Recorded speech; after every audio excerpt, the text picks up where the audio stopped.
Welcome to Defeat Your Cravings, hosted by Dr. Glenn Livingston, PhD. Glenn has held his doctorate in psychology for more than 30 years and is also a former multi-million-dollar consultant to the big food industry and uses his experience to help you defeat your cravings. This show will help you to focus on dramatically reducing cravings and leave the diet mentality behind, so you can more easily and effortlessly achieve your health, fitness, and body composition goals. Please remember, no doctor-patient relationship is created via this show, and you are responsible for confirming any changes to your diet, health, or psychological routines with an appropriately licensed professional before implementing them. Now, before we get started, if you haven't yet downloaded the free smartphone app to access dozens of these recordings all in one place, as well as to avail yourself of a confidential community for support, motivation, and assistance, please visit the podcast link on defeatyourcravings.com as soon as possible. And now, here's your host, Dr. Glenn Livingston. Well, it's the very good Dr. Glenn Livingston. I'm here with a kind-hearted woman named Cheryl, who is a client and a reader and a nice lady. Where are you calling from, Cheryl? I'm calling from Pasco, Washington State. Oh, okay. How's the air quality there? It's good today. We have a bit of a breeze that's sweeping the air, and it's really nice today. Beautiful out there. It was rough for a while, but good. Yeah. Why don't we start at the beginning? Could you tell us a little bit about your life, and then how did you find us and what happened? Okay. Well, I grew up with a family who didn't have a healthy relationship with food at all. All of them battled weight. I remember my dad passing me the potatoes and saying, "You want some more of this, fat girl?" And oh, no. Yeah, that stung. And so I always had this image of myself as fat. And I think the first time I went on a diet was probably when I was 12 years old or so. I don't know if other people remember the protein diet, and all you were supposed to have was protein. It wasn't like the keto today where you also had some fat mixed in and vegetables. It was strictly protein. And of course, I lost weight quickly, but I gained it back even quicker and gained back more. It's that diet mentality that you don't even realize that you're stepping into. If I had known, but I just had no idea. In my family, they thought that a serving of ice cream was a big bowl heaped high. So it wasn't just attitude and their problems with obesity. It was just a total lack of knowledge about nutrition and portion size. And so I grew up battling weight all my life. My folks were either on a diet or off a diet, and when they're off the diet, they're binging because they're anticipating the next diet. And that's the mentality that I picked up and grew up with. So by the time I was 50 years old, I had yo-yoed all my life. And I finally lost weight with Weight Watchers. And I did really well with that. I have nothing against Weight Watchers. I liked the program that I started with, and about a year later, they changed it, and I never really got comfortable with any of the other iterations of Weight Watchers. But what I liked about it was it steered you towards good, healthy food choices, because wouldn't you rather have a nice big salad rather than one little tiny cookie kind of thing? And so I lost 50 pounds. And you could have tipped me over with a feather, because not only did I lose it, but I kept it off for quite a while. In fact, I kept it off for, about 10 years. All by myself. And then I got a job where everybody had food around. Every office had a big bowl of inviting candy, including favorites like Snickers and Mr. Goodbar. And I gained 15 pounds. And I was so depressed because I had been successful, and now I could feel myself slipping out of control. And on September 28th of 2018, I guess it was actually September 27th, because on the 28th, I Googled about how to stop binging, and that's how I encountered your book. And kind of the rest is history. A little while ago. It was a little while ago, only a couple of years, but I was able to lose that 15 pounds, plus another 15 pounds I never dreamed I would lose. I weigh less now than I did when I was 18. Wow. Even at my thinnest, I wear smaller sizes, and I feel better than I did when I was 18, and I'm 64 years old. So thank And you so much for I'm that. looking at a video of you now, and you don't look too thin at all. You look just about perfect. So you're able to achieve what you wanted to achieve. That's fantastic. What was your experience when you came into the coaching program? I'm in the September intensive. I've been following the Facebook site for quite some time. Well, really ever since I discovered the book. But the intensive Facebook page with the fellow students that you're enrolled with is a different experience. It's more in depth. There's just more of a connection. You feel a camaraderie in terms of your commitment to the program, I think. And so I always learn something when I go on there and read, and it's been a wonderful experience to listen to your lectures and to see the struggles that other people are dealing with and how you help them cope with that. I've heard you through some of the podcast, I guess, or other recordings, and I've heard you help people with their refutations and really dig into it, get past the first couple of answers and get to the real root of the problem. And that's been really helpful for me. Was that the most helpful part of the program? That and the camaraderie with the others.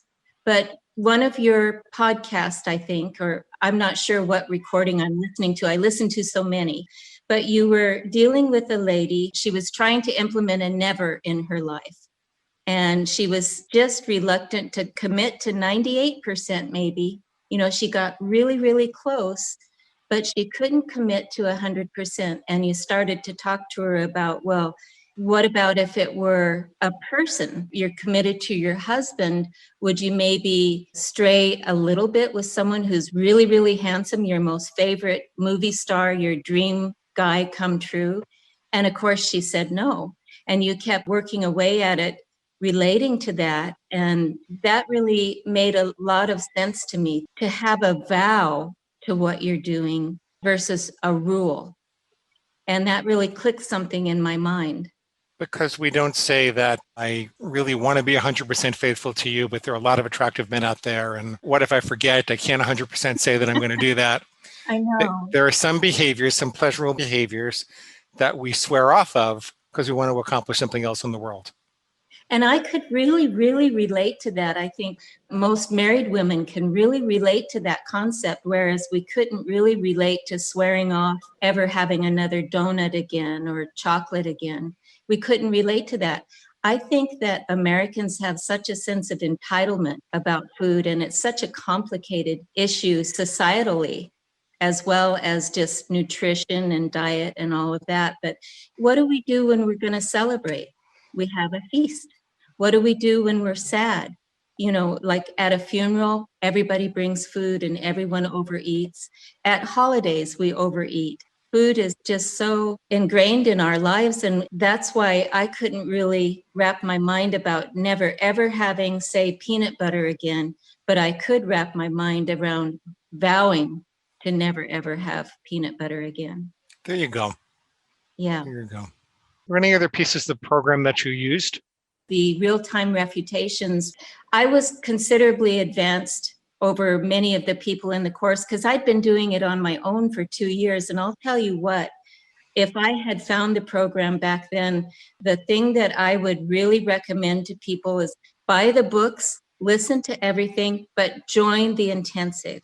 There's nothing like that. What makes you say that?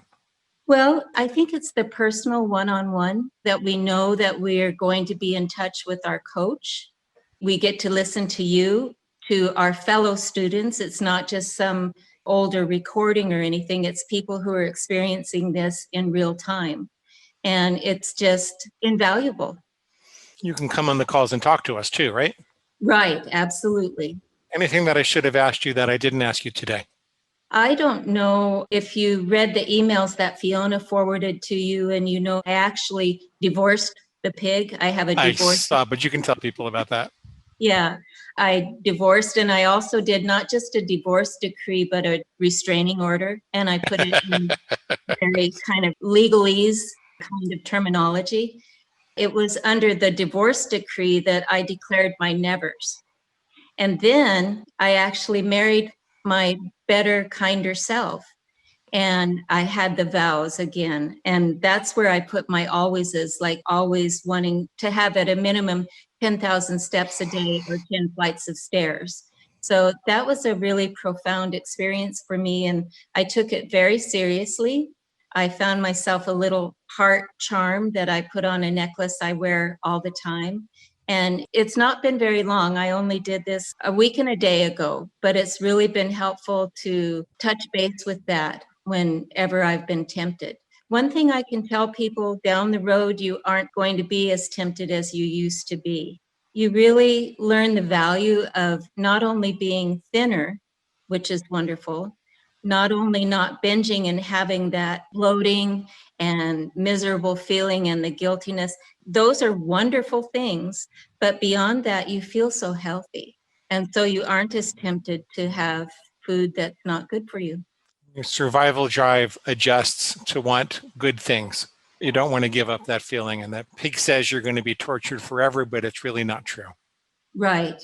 That pig, it's just full of it, excuse after excuse. But I did find the real-time refutations very helpful, even if I did it in retrospect, but certainly in real time. I don't think I ever binged after doing a real-time refutation. I haven't binged really at all for quite some time, but nevertheless, I didn't even feel the least bit tempted after a real-time refutation, and writing it down in one form or another, very helpful.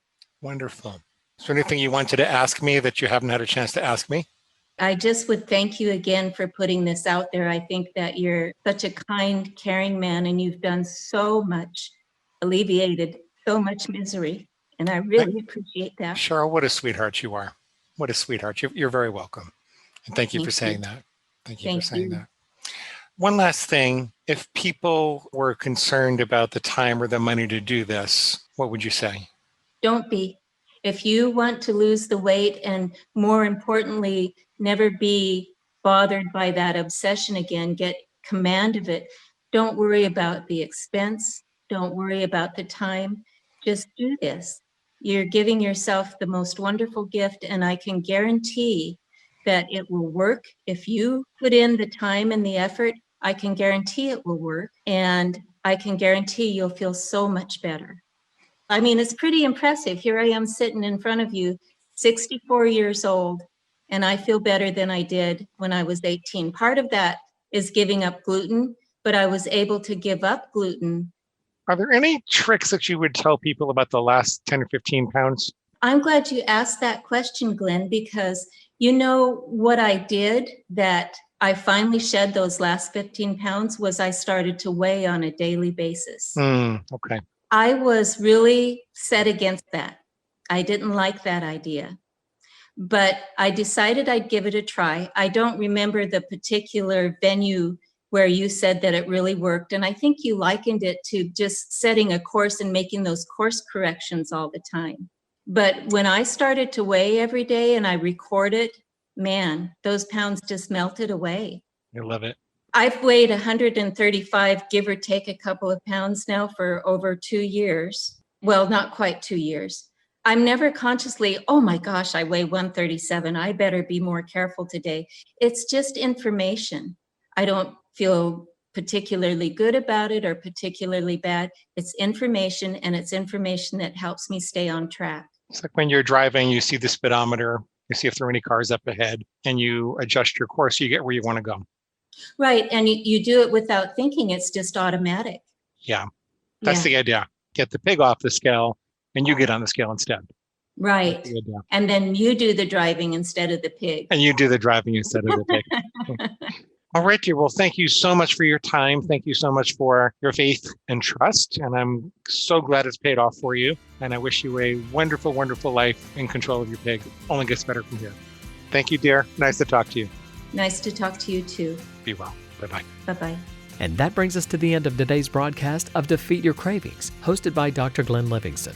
Now, if you'd like to find out more about the products and services Dr. Glenn offers to help you dramatically reduce your cravings and stop overeating in 90 days or less, please visit defeatyourcravingscoaching.com. That's defeatyourcravingscoaching.com. Thanks.